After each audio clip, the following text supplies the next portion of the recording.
नमस्कार दोस्तों, मैं पुलकित मोहन सिंगला स्वागत है आपका हमारे चैनल में। दोस्तों, आज हम इस विषय में बात करेंगे कि क्या पंचग्रही योग फ़ायदेमंद होता है कुंडली में कि नहीं। दोस्तों, बहुत लोगों की कुंडली में ये योग होता है और ये काफ़ी रेयर होता है। हालाँकि जब ये योग होता है तो लोग बहुत अलग-अलग अटकलें निकालते हैं कि एक घर में कैसे 5 ग्रह आ गए। दोस्तों, अपने आप में ये ऐसा योग है जो इंसान को राजा भी बना सकता है और रंक भी बना सकता है।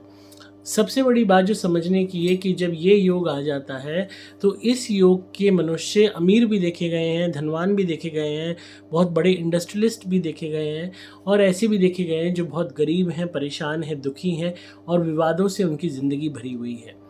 अगर ये योग लगन में आ जाता है और इसके अंदर जो ग्रह हैं, उनकी तासीर विपरीत है। फॉर एग्ज़ाम्पल पंचग्रहियों में आपका शनि आ गए, सूर्य आ गए, चंद्र आ गए, आपके मंगल आ गए या आपके शुक्र आ गए। तो अगर हम इसको देखेंगे योग को, शनि और चंद्र विषय योग का निर्माण करेंगे। यहाँ पे शनि और सूर्य पिता और पुत्र में मतभेद भी पैदा करेंगे और नौकरी में भी परेशानियां पैदा करेंगे। और यहीं पे शुक्र भी है तो शुक्र को भी ग्रहण शनि लगा देगा, क्योंकि इन दोनों का जो इफेक्ट है वो नुकसान देता है। और यहीं पे अगर आपका मंगल आ जाता है तो इंसान और भी ज़्यादा आक्रामक हो जाएगा, क्रूर हो जाएगा। अब यहाँ मैंने शनि को ही क्यों टारगेट किया, क्योंकि जो कोई भी पाप ग्रह होता है या नेगेटिव ग्रह होता है या डोमिनेटिंग ग्रह होता है, अक्सर वो बाकी अच्छे ग्रहों के फल को ख़त्म कर देता है। अब यहाँ पे अगर केतु आ गया होता तो और भी ज़्यादा नेगेटिव परिणाम देखने को मिलते। इंसान को अच्छे फल उस ग्रह से जुड़े हुए मिलते ही नहीं। अब यहाँ राहु आ गए होते तो हो सकता है कि चीज़ें और बढ़ जाती, बेटर हो जाती। इंसान की उस ग्रहों से रिलेटेड विषयों के प्रति जो भूख है वो बढ़ जाती। अब यही योग अगर फॉर एग्जांपल मान लेते हैं, पंचग्रही योग आपका छठे घर में है जिसमें राहु भी है। अब जो छठा घर है वो राहु का ही घर है, उसकी बेस्ट पोजीशन है। अब वहाँ पे राहु डोमिनेट करेगा। अब उसके साथ बाकी जो 4 ग्रह हैं उनका पॉजिटिव इफेक्ट राहु बढ़ा देगा। मंगल आ गया, शुक्र आ गया, आपका गुरु आ गया, आपका बुध आ गया।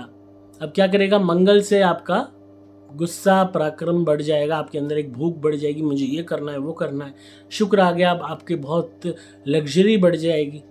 आपका ये आ गया, गुरु आ गया, आपके अंदर चालाकी आ जाएगी।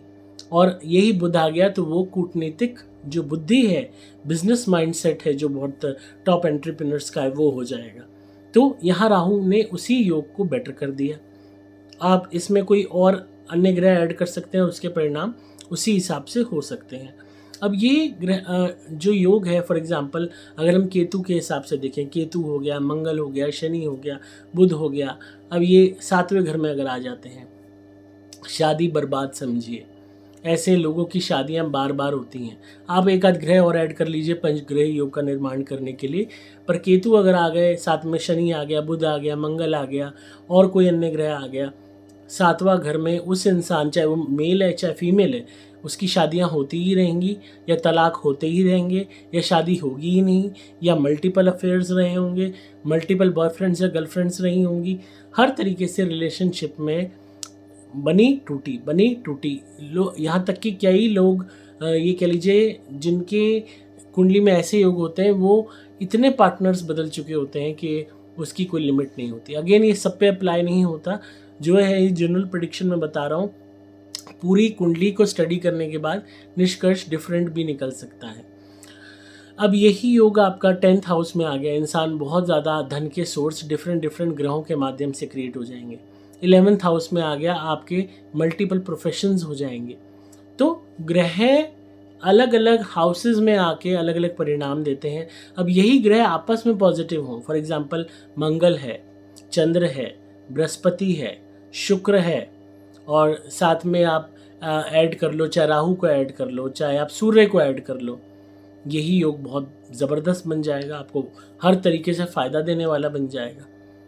तो मेन चीज़ इस बात की समझने की है कि क्या ग्रह आपस में शत्रु हैं, क्या ग्रह आपस में दोस्त हैं, क्या उनको डोमिनेटिंग राशियां उनके शत्रु हैं या दोस्त हैं, क्या जिस घर में वो आए वो फ़ायदा दे रहा है, क्या दृष्टि संबंध दूसरे ग्रहों से सही बन रहा है, चाहे वो ग्रह आपके पॉजिटिव हैं या नेगेटिव हैं।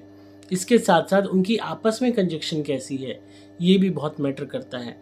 क्या ग्रह बली है या बली नहीं है, या उसके अंदर बिल्कुल भी दोष नहीं है या दोष मुक्त है, या मंगल बद है। फॉर एग्जांपल पंचग्रही योग में कई दफ़ा मंगल बद का निर्माण हो रहा होता है बुध के कारण, तो उस वजह से भी प्रॉब्लम्स बढ़ जाती हैं।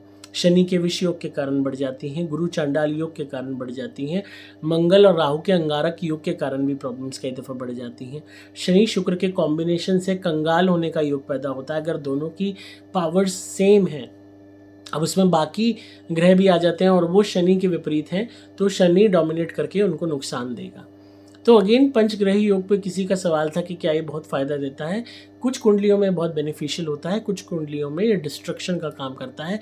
ज़िंदगी में इतने दुख आते हैं कि आप कसौटियाँ पार करते करते थक जाओगे, पर दुख खत्म नहीं होंगे।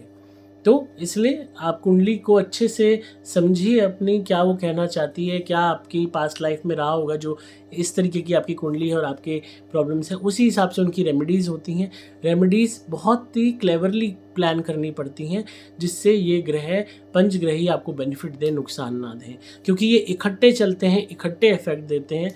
तो उसी हिसाब से जो पॉजिटिव ग्रह हैं उन्हें बढ़ाना पड़ता है, नेगेटिव ग्रहों की शक्ति को कम करना पड़ता है। तो ये मेरा छोटा सा विश्लेषण था पंचग्रही योग पे, और आपको वीडियो कैसी लगी कमेंट्स में ज़रूर बताइएगा। आप अपनी कुंडली बनवा सकते हैं, मुझसे एनालाइज करा सकते हैं। आपको मोबाइल नंबर 8130331007 पे संपर्क करना होगा। डिस्क्रिप्शन में आपको डिटेल्स मिल जाएंगी। मैं हूँ आपका दोस्त पुलकित मोहन सिंगला।